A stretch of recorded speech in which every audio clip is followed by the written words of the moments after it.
ChatGPT is the amoeba of the AI world. But we might encounter Tyrannosaurus Rex in 40 or 50 years. We already see how the battle lines are shifting. Over the last 10 years, the main battle was about attention. Now, with the rise of the new generation of AI, the battle line is shifting to intimacy. Countries like the UK are being flooded now by potentially millions and millions of AI immigrants coming from places like California without visas, without any border controls. These the AI immigrants will take people's jobs, a lot of jobs. They have the potential to take over politically, either in the service of some masters across the Atlantic or in their own service. When I look at a leader like Benjamin Netanyahu, this is a person who built his political career in Israel on dividing the nation against itself. He has done enormous damage to the Israeli nation, to the Israeli people, and to the Jewish people more generally. A lot of people in Israel will tell you today the number one problem of the country is not Hamas, it's not Iran, it's the inner division, really the inner hatred. Okay, so you have a Jewish people, it has a right to self-determination, it has a connection to this land. It doesn't mean that you must deny the existence or the rights of the Palestinian people. We are now living in the midst maybe of the biggest changes in human history. Yuval Noah Harari, hello, welcome to PoliticsJOE. Hello, it's good to be here. It's a pleasure to have you here. Before we start, how would you like to introduce yourself? I'm a historian, basically, but the historian who also writes about the present and the future, because I think that history is not just the study of the past, it's the study of change, of how things change in the world. And we are now living in the midst maybe of the biggest changes in human history. Yeah, absolutely. I wasn't planning to start with this, but okay. No, it's fine. I was watching. You were in conversation with Slavoj Žižek quite recently. I think it was an IAI event, and he was kind of saying, "I'm a Hegelian, so what matters to me is not what is going to happen. What matters is now, and the kind of descent and chaos and sort of disintegration of things is more important." If only I'm just raising it to sort of propose that notion to you and why you think there is more value in trying to understand what is going to happen, not just what is happening or what has happened. I don't think it's possible to predict the future. But thinking about the future makes it possible to reflect on the meaning of what is happening right now, of the choices, the decisions we make right now, because many of these choices will have an effect for decades, maybe centuries to come. So again, the present cannot be understood separately from the past, but neither can be understood separately from the future. Yeah. And it feels at times, in modern times, that history is unfolding, happening before us at a slightly terrifying rate. It's accelerating. I mean, processes that used to take centuries are now happening within decades, maybe even a few years. I mean, for most of history, the big changes took longer than a human lifespan. So people had the impression that things are more or less as they always were. And, when grandparents talked with grandchildren, there wasn't this sense that we are now living in a completely different world than when we were kids. But now it's accelerating so much that even people who are like in their 30s and 40s think about their children or about people, in their teens as inhabiting a different world. And for the first time in history, we have really no idea whatsoever how the world would look like in 10 years. I'm not talking about politics. I mean, on the kind of political level, it was always impossible to predict how the world would look like in 10 years. Like if you live in 11th century England, you have no idea, maybe the Vikings will invade next year, maybe the Normans, maybe whatever. There'll be all these wars, revolutions. But about the deeper structures of society, what would people do for a living in 10 years or in 15 years, it doesn't matter if the Vikings invade. I mean, most people will still be farmers. So you would teach your kid how to sow wheat and how to grind and harvest and bake bread. This will still be necessary 50 years from now. Doesn't matter if it's the Normans or the Norwegians or whoever. Now this is no longer the case. We have really no idea how the job market would look like in 10 years and what kind of skills people will need. I think about my own family, my childhood. I have a young daughter who already understands, the glass square in my pocket, shows her family who don't live with her. She's 1 year old. And I think about my childhood, the first time a computer appeared in the house and that to access the internet, it made this sort of horrible, loud, clicking sound. Yeah. And in the space of one lifetime, well, not even one lifetime, one generation, the pace of technological change is extraordinary. I want to talk to you over the course of this hour about artificial intelligence, about that pace of change. I also, at the end, want to have a brief conversation with you about wheat. So I'm glad you brought it up as well. Okay. But I'd like to start with a remark you made recently. I think you were in conversation with Jonathan Friedland. You recently described Volodymyr Zelensky as the greatest Jewish leader of our time. And I'd like to explore the underlying assumptions in that statement with you. Because to my mind, not just to my mind, I think you can make the argument that Zelensky is losing, albeit courageously and slowly, but nonetheless losing a war to Russia. And I think the obvious point of comparison when you say the greatest Jewish leader of our time is to Benjamin Netanyahu, who, however horrifically, is remaking the geopolitics of the Middle East. And so I'd just like to interrogate and understand why it is that you would say that Zelensky is a greater leader if the impact of what he's doing perhaps is not as significant as what's happening in Israel and the broader region right now. Oh, there's a lot to unpack here. I mean, first of all, which wars are won or lost depends still on the decisions we make now. The Russian invasion of Ukraine is still ongoing, and nobody knows what the outcome of this war will be. It depends on the decisions of the Ukrainians and Russians, but also of the British, of the Americans, of many other countries. And what is at stake in Ukraine is really the shape of the entire global order. Because the previous global order of the liberal order of recent decades had many, many problems, but it had one big historical achievement. It made it a taboo to invade and conquer other countries. For most of human history, the basic events of geopolitics was that stronger countries would just invade and conquer their weaker neighbors. This was standard. This was how all the big empires were created. After 1945, even though there are lots of different kinds of other wars, civil wars and rebellions and so forth, this type became taboo. It was no longer legitimate for a strong country to simply invade and conquer a weaker one. And you saw it perhaps most clearly in government budgets that countries all over the world felt for the first time in history safe enough to invest a greater percentage of their budget in healthcare and welfare and education than in the military and in defense. And now this is at stake because what is happening in Ukraine is the kind of old-fashioned imperialism.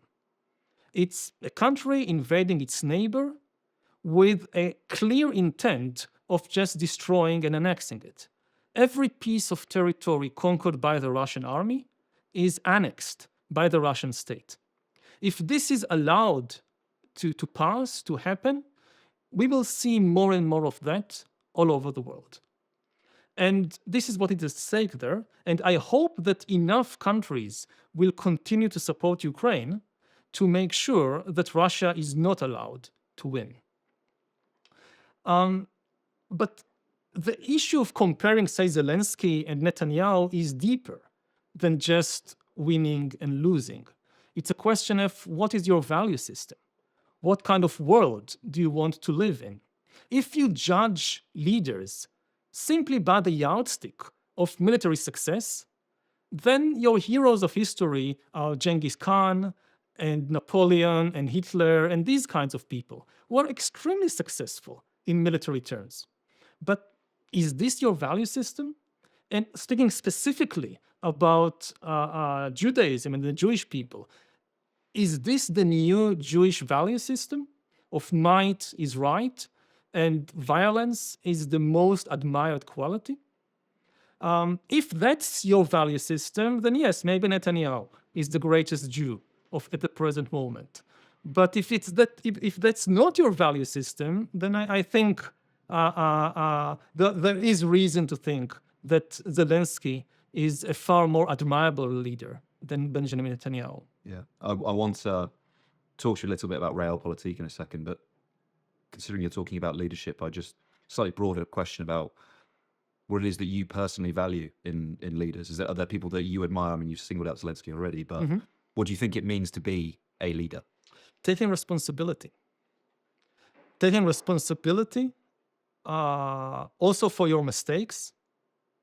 You know, you have people that when something goes right, they are the first person on the spot to claim all credit for themselves.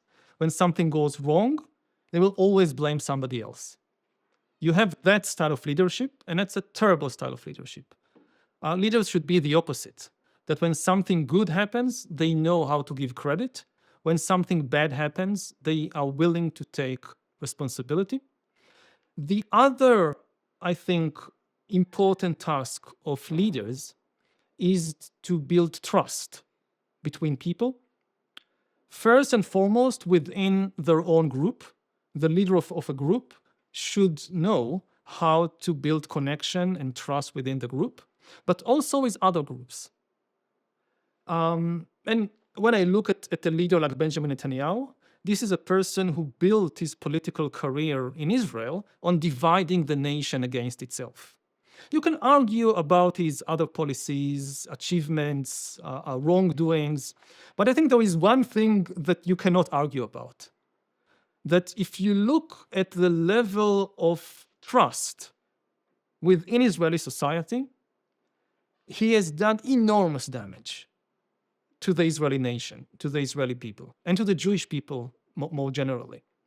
If you think, a lot of people in Israel will tell you today the number one problem of the country is not Hamas, it's not Iran, it's the inner division, really the inner hatred. And if you think, who can heal this rift? The last person on earth, you would be Benjamin Netanyahu. You go out of this studio, go to a random person on the street, pick them, they're a better candidate to reunify the Israeli people than Benjamin Netanyahu. And this is true of a lot of the leaders that we now see around the world who present themselves as big patriots, but they are the exact opposite. If patriotism means hatred of foreigners, then okay. But I don't think that's the meaning of patriotism. Patriotism is mainly, first and foremost, about love, about loving and caring about the other people in your group. And we now have this type of leaders who present themselves as patriots, even though most of what they do, like their job basically from the moment they wake up to the moment they go to sleep, is to sow discord and disunity and hatred between different groups and segments of their own nation. It's so interesting to hear you talk about patriotism in those terms, because I particularly, quite often, people of a left-wing persuasion who criticize their country are accused of, talking the country down or, possibly in the most extreme terms, being traitors or treasonous. And I actually believe, self-reflection, critique to be one of the sort of the most noble acts of patriotism, because what you're actually saying is, I love this country and I want it to be better. What's interesting about what you were saying about these kind of nakedly bad political actors, I recently interviewed the British documentarian Adam Curtis, and he suggested that the reason for the political success of actors like Trump, like Boris Johnson, I mean, take your pick, essentially a politician who says, no, I am bad, I am owning who I am, and that in a strange way, that provides an authenticity and a credibility to an electorate. But a leader need not be authentic. This is a big mistake. Politics is not therapy. When you go to your therapist, you need to be very authentic. Like, say the first things that comes to your mind, and then let's talk about it.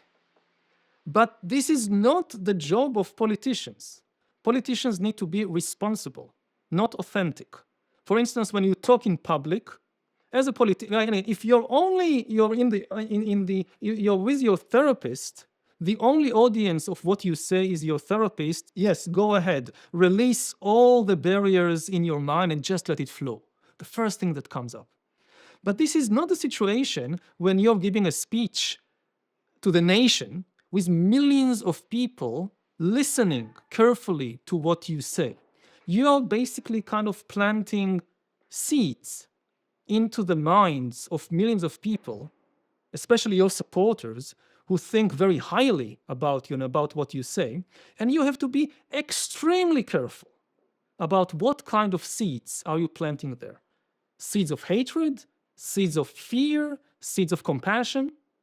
Now, every person, when we look inside our own minds, like I meditate about 2 hours every day. It's part of my routine.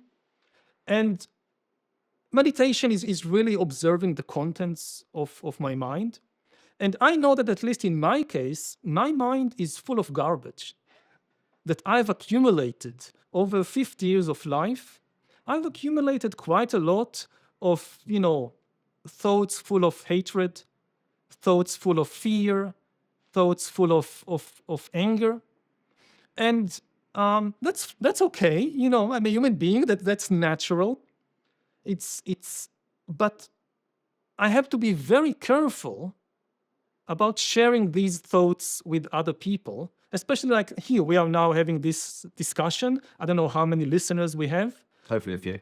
Hopefully a few. So again, what we say is like seeds going into their minds. And I don't want to just, take the most hateful thought that is going around my mind and just spreading it around. So part of being a, responsible, let's say, public intellectual is not being authentic in the sense of just saying the first things that comes up in my mind. Because the first things that come up in my mind might be full of hatred. Why share that? Reflect very carefully about what you want to share with other people. You have now all this fashion, people like walls, like people like Trump. They like walls very much on the borders between countries. They should also have a wall between the mind and the mouth. There are many things in the mind which should not be given an entry visa to the mouth. You should have a very strong border guard there and say to these things, no, you can't pass. And that's part of a job of being a responsible leader, that you need to get to know yourself well enough, maybe through therapy, meditation, whatever, so that you have enough awareness of your own hatreds and fears and whatever, that you share them with your therapist, but not with the general public. And in this respect, I would also say that politicians now are in a tight situation, because previously they had a lot of private time when they could just express their stupid and hateful and ignorant thoughts to their friends and family without any major consequences. But now you could be telling some stupid joke to a friend you think privately, somebody recorded it, and it's the headlines of tomorrow morning. And this is very bad. I think all people, and politicians in particular, have a right to stupidity in private. That, as a gay man, I don't care if a prime minister or a president tells a homophobic joke in private to their friends. That should be that's none of my business. Again, knowing how much garbage there is in my mind, I also think it's true of other people, and they should not be judged for it. But if they choose to share such things publicly with the nation, knowing what the consequences will be, that's an irresponsible leader. Can I ask you about your meditation practice before we carry on talking about leadership? Yeah, sure. Do you 2 hours, one block? Sort of. No, 1 hour in the morning. I wake up. The first thing I do is an hour of meditation, and then at the end of the workday, sometimes around like 4, 5, 6 in the afternoon, I would sit for another hour. And what's your process? Do you have a mantra? Do you just sort of? No, I do vipassana meditation, which means basically just observation of inner processes, mostly of the breath coming in and out of the nostrils, and also sensations in the body. And through that, you also get to watch what's happening in your mind, because anybody who ever tried to meditate, you're giving this very simple instruction: focus all your attention on the breath coming in and out of your nostrils. You're not supposed to control it in some ways. You just feel, now the breath is coming in, now the breath is going out. Sounds like the simplest thing in the world. But when I first started doing it like 25 years ago, I was amazed by my utter inability to do it. Like, I would try to focus on the breath, for 10 seconds, and some memory, some fantasy, some thought would just come along and hijack my attention. And I would roll for like 2-3 minutes in that memory, and then remember, I'm actually supposed to be watching my breath. And this is how you get to know your mind. Not just your nose, but also your mind, because you get to see how little control, or at least I got to see, how little control I have over my mind. And again, what kind of things are in there that are so powerful that against my wishes, they can so easily hijack my attention. And it should be a non-judgmental process. I mean, it's whatever comes up, it's fine. You just watch, you just observe. The same way you don't try to control your breath, you don't try to control the thoughts. Just let them be. But you observe. What's happening? How does the mind work? What kind of content is there in the mind? Let's go back to leadership. So, if that taboo, i.e., and the weak must suffer what they must, it returns, and the taboo is broken, and leadership essentially returns to, or sort of political action on the world stage, geopolitics returns to realism, returns to realpolitik. Can the critique of your suggestion that leadership is a moral act, that Zelensky is the greatest Jewish leader in the world right now, it could be rendered meaningless, right? Because if that taboo is shattered, if imperial powers are able to invade at will and subjugate nations to their, on a dime. We know one thing. We know that this is not inevitable. If we were having this conversation in 1945, then a very good argument would be, this has always been like this. This is the natural condition of humanity. Since the very beginning of history, since we have written records in ancient Mesopotamia and ancient China, it's always like that. You always have the Romans or the Mongols or Genghis Khan or Attila the Hun who attack and conquer their neighbors. And you just have to accept this is the way the world is. But we have the experience of the last few decades that humanity has actually managed, to a limited extent, that's true, with a lot of caveats and a lot of problems, but still, it managed to change how international relations functioned in recent decades. Again, I'm saying it not just, based on statistics or how many wars erupted, but on two main criteria. First of all, you look at the entire world, not just Western Europe. You look at the entire world. Since 1945, there have been very, very few cases in which a country was simply destroyed because a stronger neighbor invaded and conquered it. Throughout history, this was normal. Since 1945, you have only a few borderline cases when this, depending on interpretation, happened. It's a rare exception. You have more examples of a country conquering part of a neighboring country and annexing it. But even these cases are very rare. And so we know that, for a significant time, 70 years, this held. And the other data, empirical data to consider is what I mentioned, government budgets. Because you can say, you read poetry, so you say, well, this is just make-believe, this is just wishful thinking. Government budgets this is very serious stuff. And you look at government budgets throughout history, the Roman Empire, Britain in the 19th century, more than 50% of the budget goes to the military, goes to pay soldiers, build fortresses, construct warships. This is more than 50% of the budget. You look at the budget, the average global budget in the early 21st century, not just of Norway and New Zealand. You take Israel into account, you take Iran into account, you take China and the US and North Korea into account, all the countries. The average expenditure on the military out of the entire government budget went down to about 6 to 7%, compared to an average of 10% spent on healthcare. It's the first time in human history that significantly a greater part of the budget went to healthcare than to the military. People just take it for granted. But this is a really kind of historical miracle, but it's not a miracle because it's what actually achieved.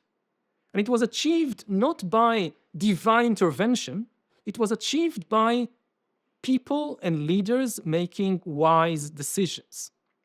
Making decisions that prioritized peaceful coexistence over trying to conquer a bigger piece of territory for ourselves. And it had many problems. I'm not saying that the global order of the early 21st century was perfect. I was born and raised in the Middle East. I know there's a lot of problems.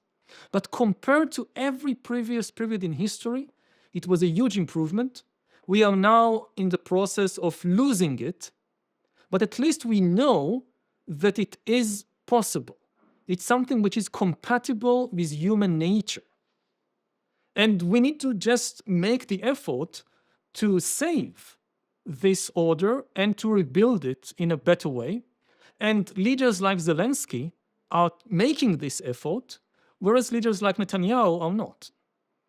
Let's focus on the Middle East and specifically Israel now. Mm-hmm. I'll start with a broad question, definition of terms. What does the term Zionism mean? Zionism basically it's the national movement of the Jewish people.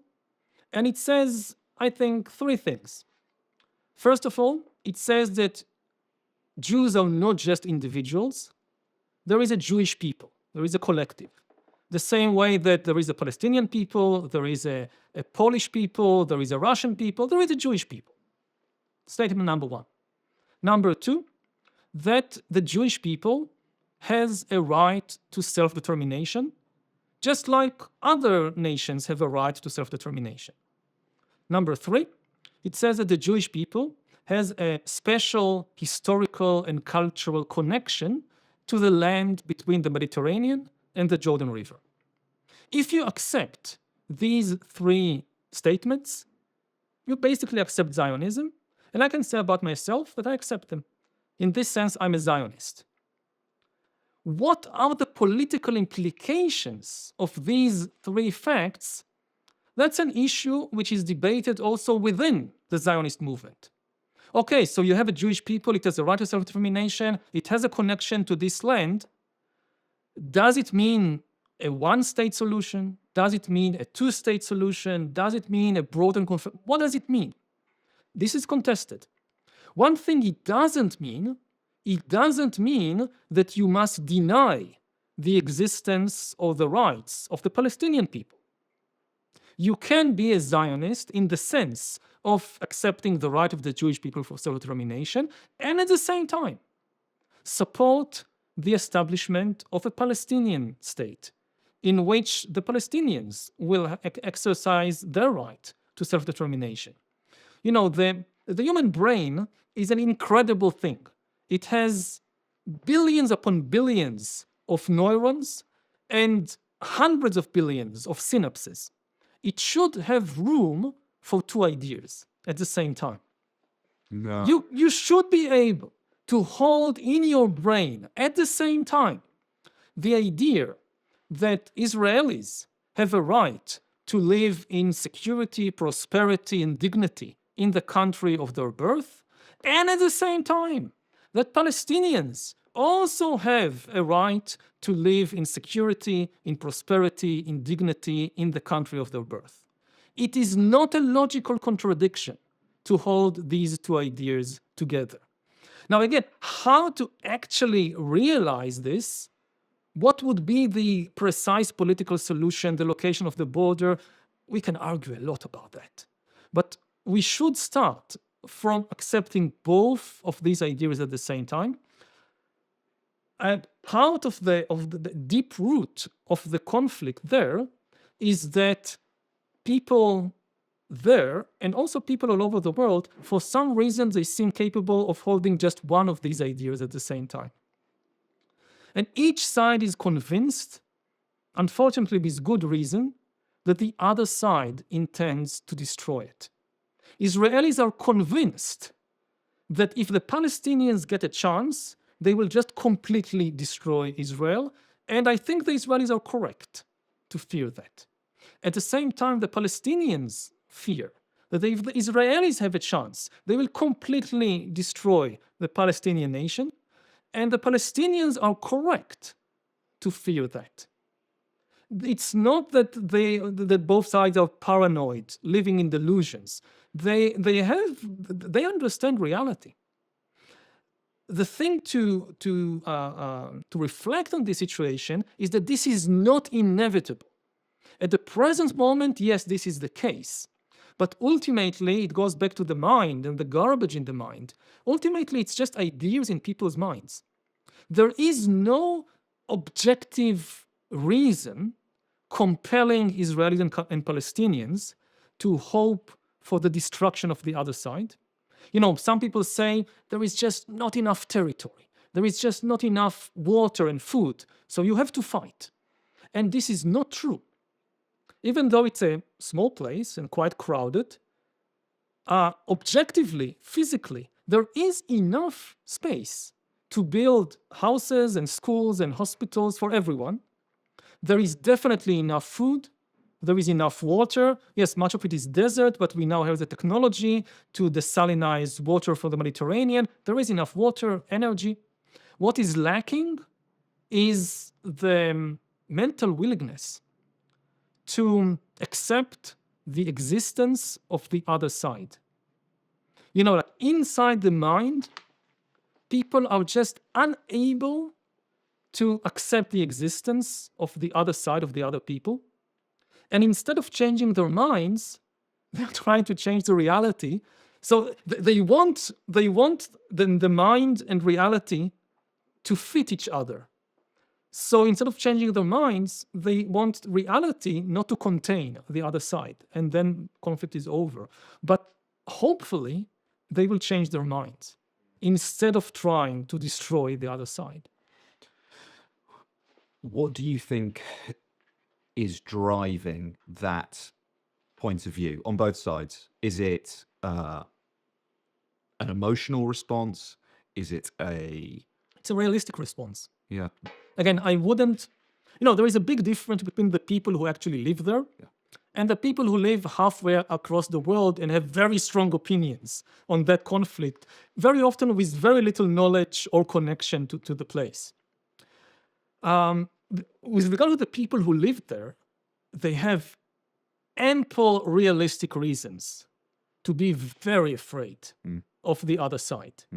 Again, this is not just paranoia. This is not just hysteria. They know why they are afraid. Again, it doesn't mean we can't change that. But we should start with an acknowledgement that both sides have good reasons for their fears, and I would even say for their hatreds. When I hear Israelis and Palestinians express kind of deep hatred for the other side, I don't like it, but I can understand where it's coming from. Yeah. It's different with people again. Also, if you escaped the conflict and you still have family there, and let's say you now live in London and you hate the other, understandable.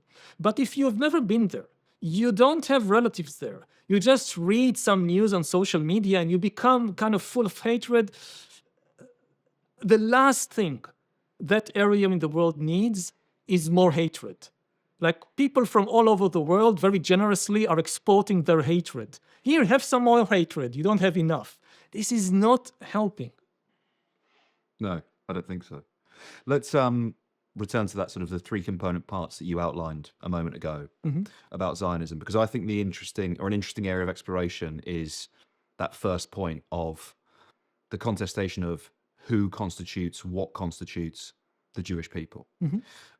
Because when I would think about, certainly within Europe, certainly within the UK, an idea of national identity, I would try to put forward a notion of civic nationalism, one that is explicitly not ethno-nationalist, that is based around values, institutions. I think certainly in modern day Germany, they would probably put forward something like that. In the UK, I mean, the Overton window is kind of lurching rightwards as we speak, and that may change. But certainly where I am right now, I don't conceive of being British as a kind of ethnic question. And so how do you define, or how would you seek to define what that group of the Jewish people is? Is it a religious group? Is it an ethnic group? Is it just the people that happen to live in Israel?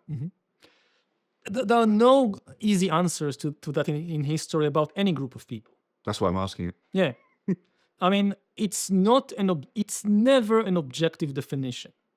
And people sometimes have this kind of, they borrow terms from biology, which is often dangerous in history. They think about different ethnic groups or different nations as if they were different species. Now, in biology, we have objective definitions for groups, like species, which have nothing to do with beliefs. Like if you compare, I don't know, gorillas and chimpanzees, or dogs and cats, it doesn't matter what the dogs and cats believe. There is an objective definition for what is a dog and what is a cat.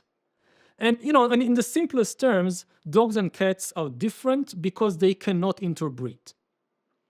A dog and cat cannot together produce a viable offspring. So again, even if the dogs imagine that they are cats, it's not true. That's biology. In history, you have nothing like that because all human groups on Earth are the same species, Homo sapiens. All human groups on Earth actually are the result of the intermingling and interbreeding of groups which previously saw themselves as separate and even hostile. Like you look at the British people, so you go back in history, you have Scots and Welsh and English, and you look at the English and you go back in time, so you have, I don't know, the Anglo-Saxons invaders who come in the 5th and 6th century. They were not one people. There were Utes and Angles and Saxons, and they did not establish one kingdom. They established many kingdoms and chieftains. It took centuries of conflicts. People in different kingdoms and different tribes hated each other, massacred each other. It took a very long time to create a single people out of that. And this is true everywhere you go. You go in Germany, you go back a couple of centuries, so you have Bavarians and Prussians, and the Bavarians are mostly Catholics, and the Prussians are mostly Protestants. And in the 30 Years' War, they slaughtered each other in the millions. About a third of the population of Germany was killed in the 30 Years' War, which had many reasons, but one of the reasons was the hatreds between Catholics and Protestants. So ultimately, it's up to the group itself to define what is its identity, and it always changes over time. Identity, that's true of personal identity, it's true of group identity, is a contested story that we tell ourselves about ourselves. And ultimately, and it's built to some extent from facts, but how to interpret these facts, what is the meaning of these facts, this is contested. And this is, most of history is about that. It's about the stories that people tell themselves about themselves. Before we move on to talk about technology, I'd just like to ask you on a personal level, what do you find beautiful about Judaism? Okay, let me think about that. Judaism, as it existed for the last 2,000 years, but this may now be changing in front of our eyes, was a very tolerant religion. Maybe the tolerance was forced upon it because it was the religion of a very small minority, often persecuted by majorities. So to be a Jew in a place like medieval England, that 99 point something percent of the population is Christian, and you think differently, you behave differently. It's just by existing, you're basically carrying the banner. People can think differently. People can behave differently. And this was, I think, the main historical message of Jewish existence in places like medieval England or all over the world. And it's not a coincidence, but when you look at the rise of liberalism and democracy and human rights in the modern period, you see both the rights of Jews as a main area of debate, and also Jews being some of the main leaders of liberalism and humanism and the human rights movement. And unfortunately, one of the things that is happening now in Israel is the creation of a completely opposite kind of Judaism, which rejects all that.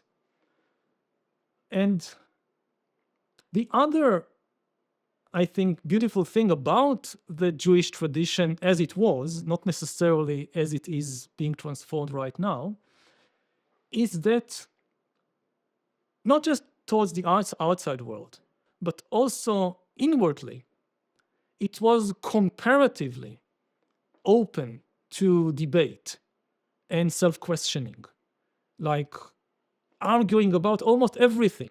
The very name, traditionally, the very name of Israel in Hebrew, its meaning, or one of its meanings, is that he who strives with God, he who struggles with God, that God says something, and you say, yes, but we can look at it from a different direction, maybe you change something there.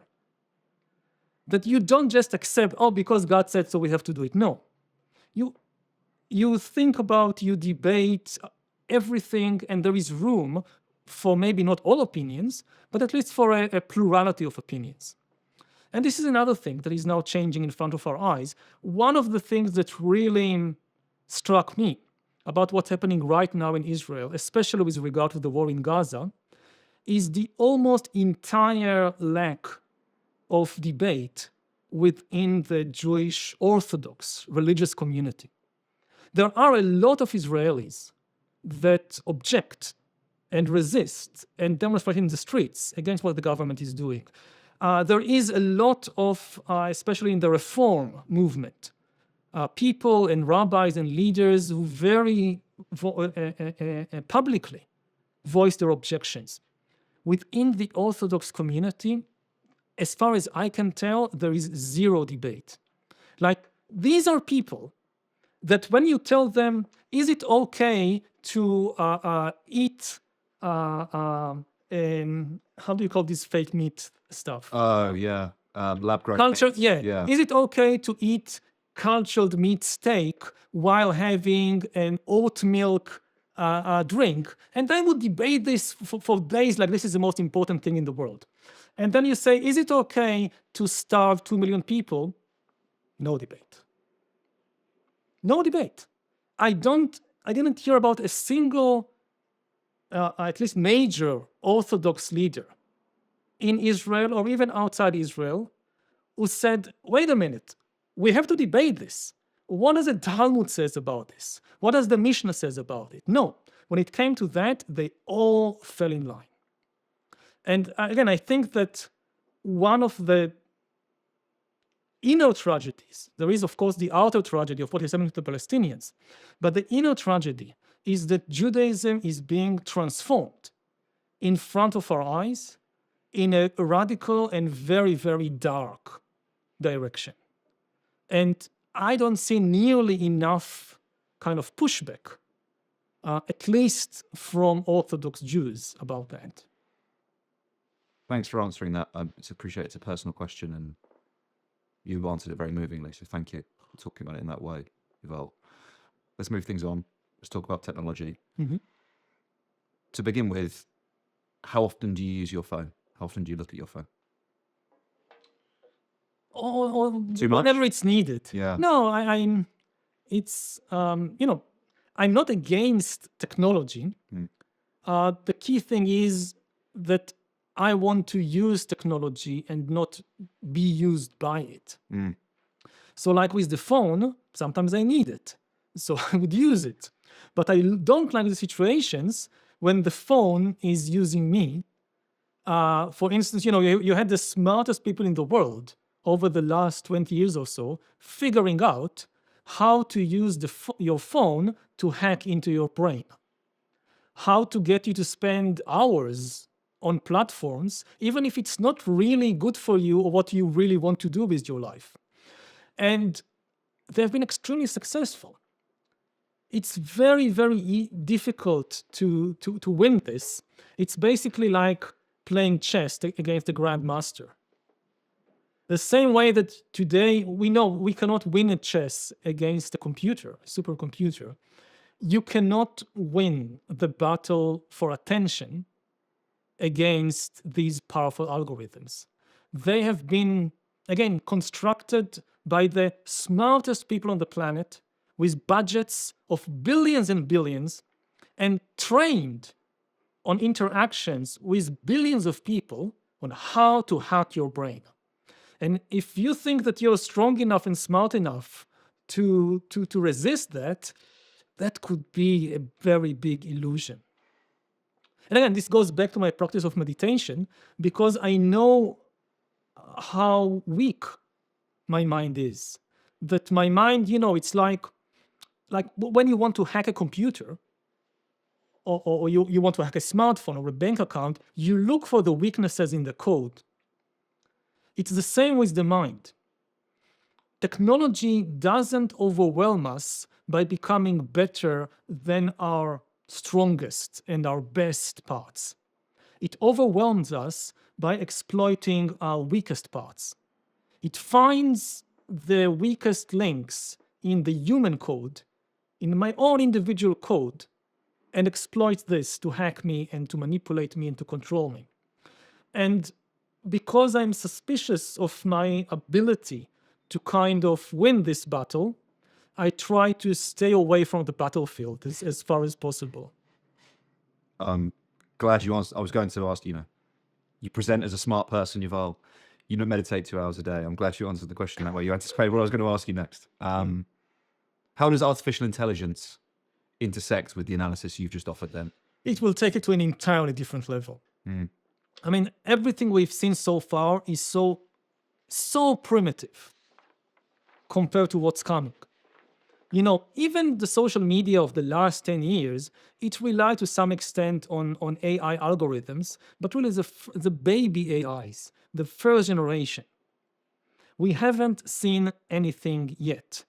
Like this is a technology that began to mature only around 10 years ago and will continue to develop centuries, thousands of years, millions of years to the future, as far as we know. This could be the beginning of an entirely new, non-organic evolutionary process, which is orders of magnitude faster than organic evolution. It took organic evolution billions of years to get from simple one-cell organisms like amoebas to dinosaurs and mammals and eventually humans.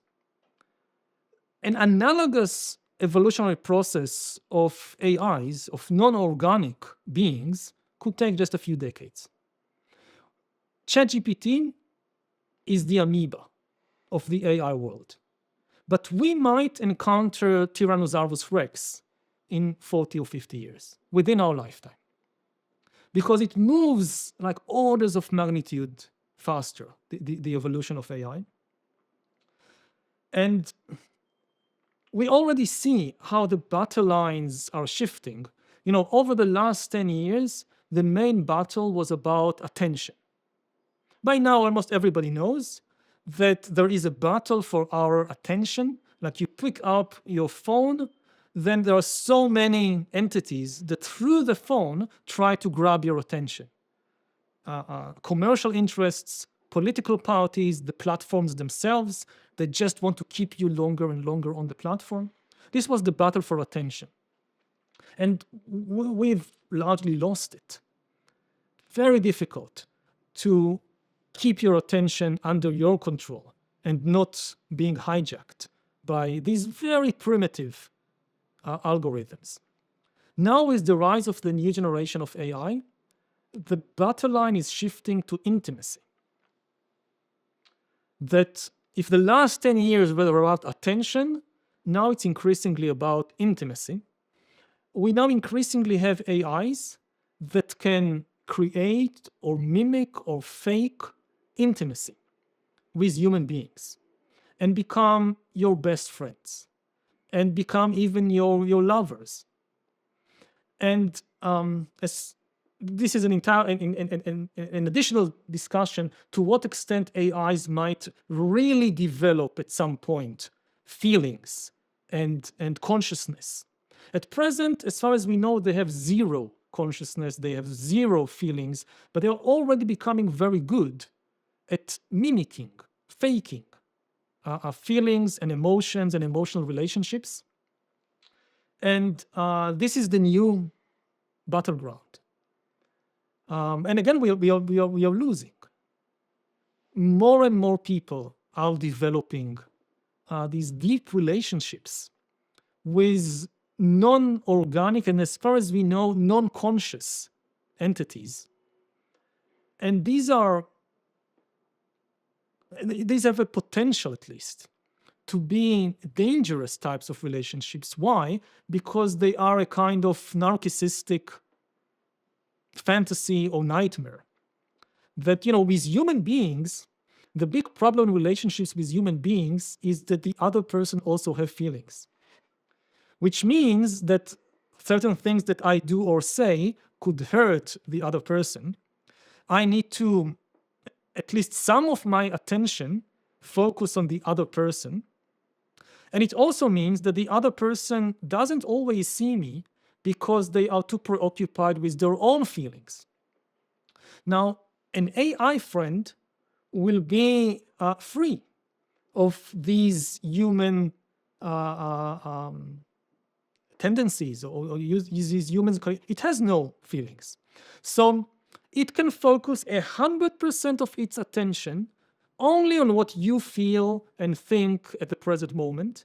It can give you the attention that you always craved from your parents, your teachers, your lovers, and they never gave it to you because they had their own feelings. And now you have something that has no feelings, so it can just be 100% focused on you. And you cannot hurt its feelings by what you say or do because it has no feelings. And if people get used to these kinds of relationships, then human relationships are going to be even more difficult than they are today. Because it will be even more difficult to kind of put up with these imperfect humans who don't always focus on you and who sometimes do get angry with you and whatever. Sort of the political consequences of that happening then, because I know the New York Times has done some brilliant reporting about sort of Gen Z, their increasing prevalence, forming romantic relationships with large language model AIs, sometimes with life-ending consequences. feminist Laura Bates written a very interesting book about sort of the sex lives of people. For example, there are digital brothels where you can have sex with a doll, but the doll is texting you before you get there. That seems like the obvious place where this intimacy front line.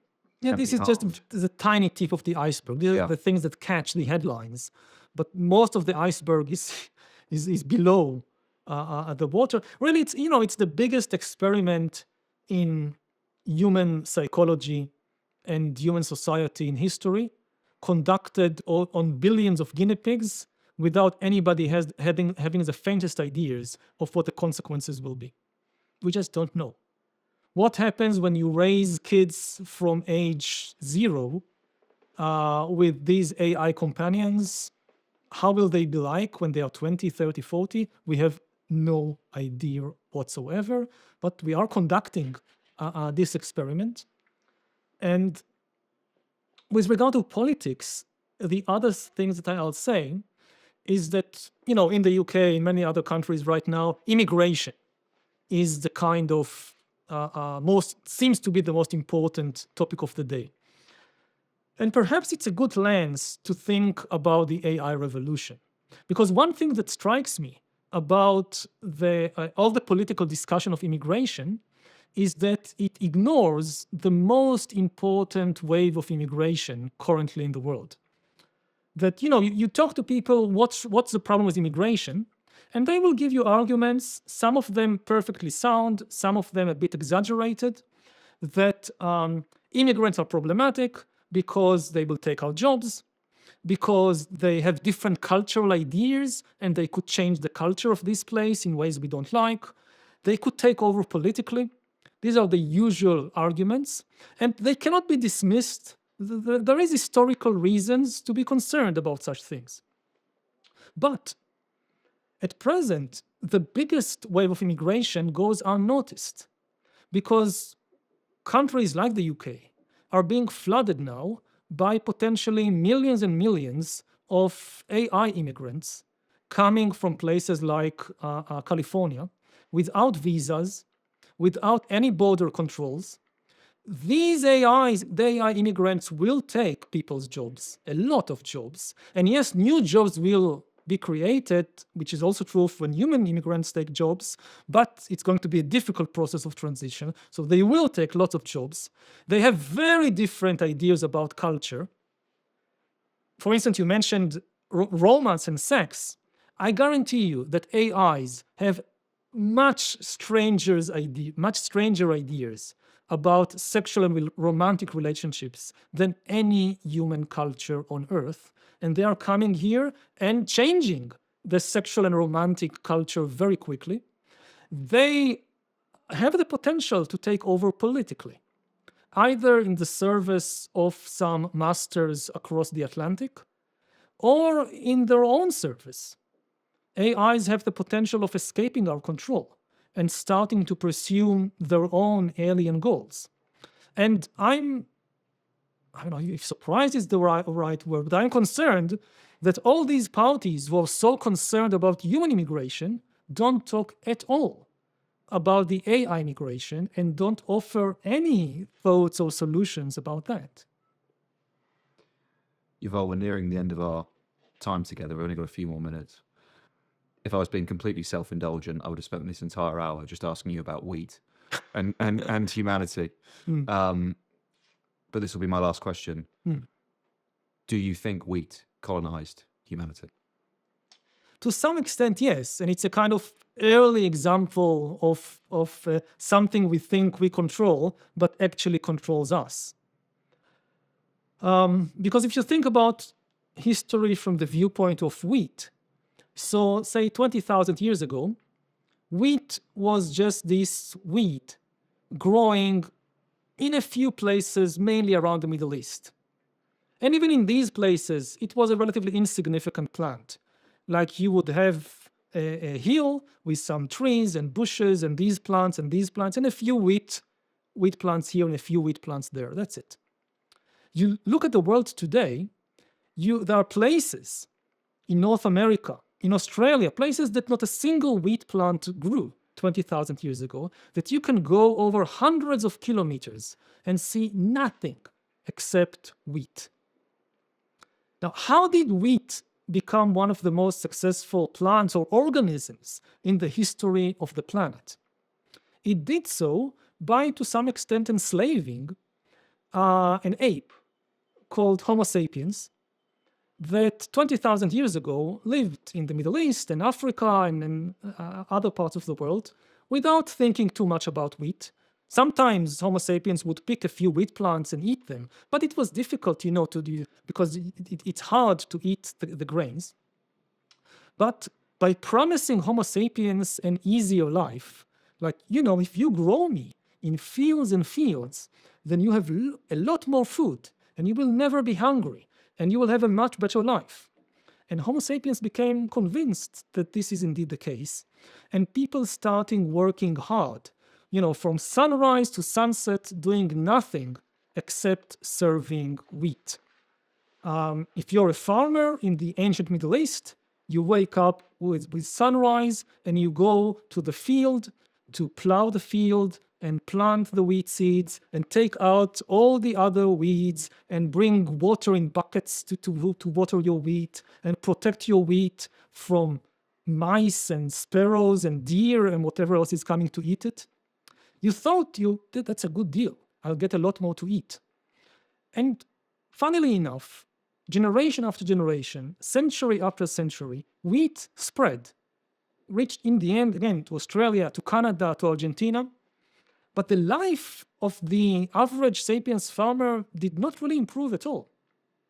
What we know from archaeological and historical evidence, the diet of the first farmers was actually worse than the diet of hunter-gatherers. Hunter-gatherers gathered and hunted and ate dozens of different types of animals and plants. They have a very balanced diet. If you're a farmer in ancient Mesopotamia growing wheat, you get wheat gruel for breakfast and wheat gruel for lunch, and if you're lucky, there is enough wheat gruel left for dinner. And it's a very bad diet, and you can see it in the skeletons. People become smaller. You have lots of signs of disease and malnutrition. You have to work very hard in the field. Back-breaking work. And what happened to all the food? There was a lot more food than before, but it did not make the life of people better. Why? Because all the extra food was basically used to fuel a population explosion. There were a lot more people, and to feed very small elites of kings and aristocrats and priests who did have a better life to some extent than the hunter-gatherers, but not 90-something% of the population. And by that time, it was too late to go back. And people were caught in this trap, and they couldn't go back.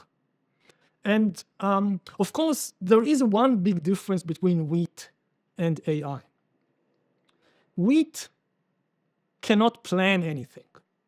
Wheat, I personified wheat, but of course it has, as far as we know, it has no consciousness. It has no desires. It cannot manipulate you actively. AI can. AI can set itself go. The one thing everybody should know about AI is not a tool. It is an agent. It's the first technology in history that can learn things by itself, set new goals for itself, invent new ideas by itself. This is the very definition of AI. If a machine cannot learn and invent things by itself, it is not an AI. And so the potential for manipulation, even enslavement with AI, is much, much bigger than with any previous technology, including wheat. But I would like to end by saying this is not inevitable. This is not a prophecy of the AI overlords are coming, resistance is futile. As I said in the beginning, the future is never deterministic in history. I don't believe in historical determinism. You always have choices. Again, we looked at the 20th century. You could use the same technology of electricity and radio and cars and trains to build a totalitarian dictatorship like Nazi Germany or like the Soviet Union, and you could use exactly the same technology to build liberal democracies and to build a more peaceful global order. It's the same with AI. There are frightening scenarios. There are also very good scenarios. The important thing is to realize that our decisions right now and in the coming years have enormous consequences for how this will develop. I don't have the answers, like, okay, we need this policy, this policy, this policy. What I do know is that people need to be better informed and that people need to be part of the conversation. It goes together, of course. It's a very bad situation if maybe the most important decisions in the history of our species will be made by a handful of engineers and tycoons and maybe politicians in 2 or 3 countries, which are leading the AI revolution. And most of the 8 billion other Homo sapiens on the planet are left out of the conversation. So we need to be part of the conversation, but for a conversation to be a real conversation, it has to be informed. So not everybody needs a PhD in computer science, of course, but to understand, to focus on what are the most important processes happening right now in the world. This is part of the responsibility, not just of leaders, but also of the average person. And I hope that to some extent, this conversation between us helps people in this respect. I imagine a fair few people will be leaving this hour feeling, even if it's just a little bit, better informed than when they started it. Yuval Noah Harari, thank you so much for taking the time. Thank you. Appreciate it.